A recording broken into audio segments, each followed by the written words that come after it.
શરદ પૂર્ણિમા એ એક ધાર્મિક તહેવાર છે જે હિન્દુ ચંદ્ર મહિનાના અશ્વિનના પૂર્ણિમાના દિવસે ઉજવવામાં આવે છે, જે ચોમાસાના અંતને દર્શાવે છે. ભારતીય ઉપખંડના વિવિધ સાંસ્કૃતિક પ્રદેશોમાં પૂર્ણિમાની રાત્રિ અલગ અલગ રીતે ઉજવવામાં આવે છે. આ દિવસે રાધા કૃષ્ણ, શિવ પાર્વતી અને લક્ષ્મી નારાયણ જેવા ઘણા હિન્દુ દૈવી યુગલોની ચંદ્ર દેવતા ચંદ્ર સાથે પૂજા કરવામાં આવે છે અને તેમને ફૂલો અને ખીર ચઢાવવામાં આવે છે. મંદિરોમાં દેવતાઓ સામાન્ય રીતે સફેદ રંગના વસ્ત્રો પહેરે છે જે ચંદ્રના તેજનું પ્રતિનિધિત્વ કરે છે. ઘણા લોકો આ રાત્રે આખો દિવસ ઉપવાસ રાખે છે. શરદ પૂર્ણિમા એ રાત્રિની ઉજવણી છે જેમાં કૃષ્ણ અને બ્રજની ગોપીઓ વચ્ચે રાસલીલા કરવામાં આવી હતી. આ દિવ્ય નૃત્યમાં ભાગ લેવા માટે શિવે ગોપીશ્વર મહાદેવનું રૂપ ધારણ કર્યું હતું. આ રાત્રિનું આબેહૂબ વર્ણન બ્રહ્મ પુરાણ, સ્કંદ પુરાણ, બ્રહ્મ વૈવર્ત પુરાણ અને લિંગ પુરાણમાં આપવામાં આવ્યું છે. એવું પણ માનવામાં આવે છે કે આ પૂર્ણિમાની રાત્રે દેવી લક્ષ્મી મનુષ્યોના કાર્યો જોવા માટે પૃથ્વી પર અવતરિત થાય છે. કોજાગરી પૂર્ણિમા કોજાગરા વ્રતના પાલન સાથે સંબંધિત છે. લોકો દિવસભર ઉપવાસ કર્યા પછી ચાંદની નીચે આ વ્રત કરે છે. સમૃદ્ધિની હિન્દુ દેવી લક્ષ્મીની આ દિવસે નોંધપાત્ર પૂજા કરવામાં આવે છે. એવું માનવામાં આવે છે કે આ દિવસે લક્ષ્મી સમુદ્રના મંથનમાંથી પ્રગટ થયા હતા. વરસાદના દેવતા ઇન્દ્રની પણ તેમના હાથી ઐરાવત સાથે પૂજા કરવામાં આવે છે. આ દિવસ ભારત, બાંગ્લાદેશ અને નેપાળના વિવિધ પ્રદેશોમાં હિન્દુઓ દ્વારા અલગ અલગ રીતે ઉજવવામાં આવે છે.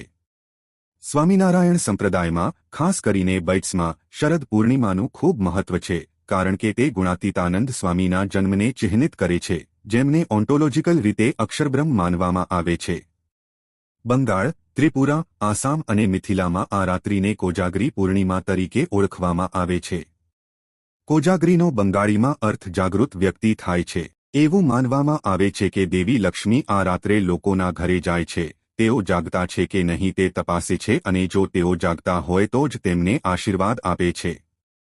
ભારતના ઉત્તર અને મધ્ય રાજ્યો જેમ કે ઉત્તર પ્રદેશ, બિહાર, ઝારખંડ, મધ્ય પ્રદેશ અને છત્તીસગઢમાં રાત્રે ખીર તૈયાર કરવામાં આવે છે અને રાતભર ખુલ્લા હાપરાવાળી જગ્યામાં ચાંદની નીચે રાખવામાં આવે છે. એવું માનવામાં આવે છે કે આ રાત્રે ચંદ્રના કિરણો અમૃત વહન કરે છે, જે ખીરમાં એકત્રિત કરવામાં આવે છે. ત્યારબાદ બીજા દિવસે ખીરને પ્રસાદ તરીકે ખાવામાં આવે છે.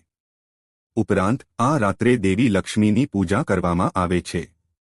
મહારાષ્ટ્રમાં તે કોજાગીરી પૂર્ણિમા તરીકે જાણીતું છે.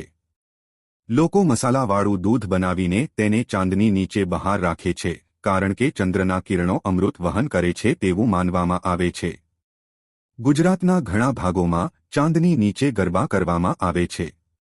બિહારના મિથિલા પ્રદેશમાં નવવિવાહિત વરરાજાના ઘરે કોજાગરાનો ખાસ ઉત્સવ ઉજવવામાં આવે છે. વરરાજાના પરિવાર તેમના સંબંધીઓ અને પડોશીઓને કન્યા પરિવાર તરફથી ભેટમાં મળેલ સોપારી અને માખાનાનું વિતરણ કરે છે. ઓડિશામાં આ શુભ દિવસને કુમાર પૂર્ણિમા તરીકે ઓળખવામાં આવે છે. આ દિવસે અપરિણીત સ્ત્રીઓ તેમના યોગ્ય વર મેળવવાની લોકપ્રિય માન્યતા સાથે ઉપવાસ કરે છે. આ તહેવાર નિમિત્તે અપરિણીત સ્ત્રીઓ ચંદ્રની પૂજા કરે છે. પૂજા વહેલી સવારે નવા વસ્ત્રો સાથે ચંદ્ર અસ્ત થતાં શરૂ થાય છે. કુલાને ચોખાના ફૂલ, શેરડી, સોપારીના પાન, સોપારી, કાકડી, નારિયેળ અને સફરજન અથવા કેળા જેવા 7 અન્ય ફળોથી ભરવામાં આવે છે. સાંજે પૂર્ણિમાની ફરીથી પૂજા કરવામાં આવે છે અને ભક્તો તળેલા ડાંગર અને કુલાના ફળો, દહીં અને ગોળ સાથે વાનગી બનાવીને ઉપવાસ તોડે છે અને ચંદ્રદેવને તુલસીના છોડ સમક્ષ અર્પણ કરે છે. આ પછી કુમારિકાઓ પૂર્ણિમાના પ્રકાશમાં રમતો રમે છે અને ગીતો ગાય છે. નેપાળના મિથિલા ક્ષેત્રમાં આ દિવસને કોજાગ્રત પૂર્ણિમા તરીકે ઓળખવામાં આવે છે અને તે 15 દિવસના દશૈન ઉત્સવની ઉજવણીનું સમાપન કરે છે. નેપાળીમાં કોજાગ્રતનો અર્થ જાગૃત થાય છે. પૂર્વીય ભારતની પરંપરાઓની જેમ નેપાળી હિન્દુઓ આખી રાત જાગીને દેવી લક્ષ્મીને શ્રદ્ધાંજલિ આપે છે. જાગરણ ઉત્સવ પૂજા માતા સીતા અને તેમના પિતા રાજા જનકના જન્મસ્થળને સમર્પિત જાનકી મંદિરની આસપાસ થાય છે. આ દિવસ તેમના સંબંધીઓ પાસેથી દર્શન ટીકા મેળવવાનો પણ છેલ્લો દિવસ છે.